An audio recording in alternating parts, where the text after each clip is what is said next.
My perfect husband 8 ఎపిసోడ్స్తో 4 hours run టైమ్తో Disney plus హాట్‌స్టార్‌లో స్ట్రీమ్ అవుతుంది. చూడడం కొంచెం లేట్ అయింది. బట్ చూసాక నాకైతే ఓకేష్ వాచ్ అనిపించిందండి. మరీ టూ గుడ్ కాదు, టూ బ్యాడ్ కూడా కాదు. మన భాషలో చెప్పాలంటే వన్ టైం వాచబుల్.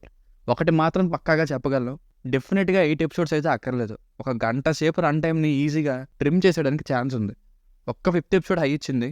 మిగతావన్నీ మోడరేట్గానే, ప్రతి ఎపిసోడ్ ఎండ్ అవుతున్న కొద్దీ ఓకే పర్లేదు అన్నట్టుగానే ఉండేది. ఫ్యామిలీతో చూడొచ్చా అంటే ఎస్ చూడొచ్చు, అలాంటి కంటెంట్ ఏం లేదు. స్టోరీ వైజ్ సత్యరాజ్ గారు తన కొడుకు కాబోయే అత్తగారు సత్యరాజ్ గారి ఎక్స్ లవర్ అని. అప్పుడే ఏం జరిగింది, ఈ పెళ్లి సంగతి ఏమైంది, అసలు తన లవ్ స్టోరీ ఏంటి అన్నది story. There were few moments to laugh. Sathyaraj గారికి అతని వైఫ్తో వచ్చే కొన్ని కామెడీ సీన్స్, డైలాగ్స్ బాగున్నాయి. అండ్ క్రియేట్ అయిన ఈ హైపోథెటికల్ సిచ్యువేషన్కి సొల్యూషన్ ఏమి ఇస్తారా అన్నట్టు వెయిట్ చేస్తాం లాస్ట్ ఎపిసోడ్ వరకు. బట్ కంక్లూజన్ నాకు అంత నచ్చలేదు, మిక్స్డ్ ఫీలింగ్ వచ్చిందండి.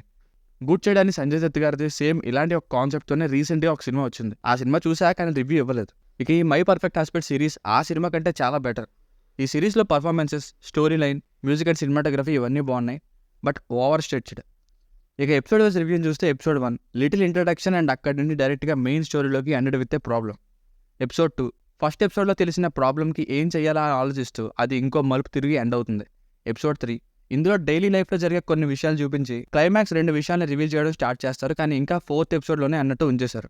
ఎపిసోడ్ 4 ఈ episode pure extension of episode 3 అనే చెప్పాలి. ఈ ఎపిసోడ్ని లేపేసినా నష్టమేం లేదు, ముందుగా చెప్పినట్టు. ఎపిసోడ్ 5 ఈ ఎపిసోడ్ చాలా ఎంగేజింగ్గా ఉంది. ఫ్లాష్ బ్యాక్లో ఏం జరిగింది అన్నది మెయిన్ విషయం ఇక్కడే రివీల్ అవుతుంది. కానీ ఈ ఎపిసోడ్నే ఏంటి ఈ వయసులో వీళ్ళకి ఇంత లవ్ స్టోరీ అన్నట్టు నిబ్బి లవ్ స్టోరీ అనుకోవచ్చు చాలామంది. ఎపిసోడ్ 6 ఈ ఎపిసోడ్లో కూడా కొంత ప్రోగ్రెస్ ఉంది, చూడాలి ఏమవుతుందో అన్నట్టు. ఎపిసోడ్ 7 ఇంతవరకు చూసిన వాళ్ళు ఎవరైనా సరే దేనికోసం వెయిట్ చేస్తారో ఆ సిచ్యువేషన్ ఇక్కడ వస్తుంది. మొత్తానికి ఇక ఏమవుద్దు అనే దానికి నెక్స్ట్ ఎపిసోడ్లో సమాధానం దొరకబోతుంది అనే నమ్మకంతో ఎండ్ అయింది. ఎపిసోడ్ 8 మొత్తానికి ఈ ఎపిసోడ్ కంక్లూషన్ ఇచ్చిన విధానం కొంచెం ఫోర్స్డ్గానే ఉంది, మెలో డ్రామాటిక్గానే అనిపించింది. But okay, not the best answer, but ending వరకు ఓకే. సో ఫైనల్గా సిరీస్కి వర్డిక్ట్ ఏంటంటే ముందు చెప్పినట్టుగానే okay series one time watchable అండి. ఈ రేటింగ్ వచ్చేసి ఇది నా ఒపీనియన్ 2.75. మీకు కనుక నా రివ్యూ నచ్చినట్లయితే మరిన్ని రివ్యూస్ కోసం మన ఛానల్ని సబ్స్క్రైబ్ చేసుకోండి. Thank you.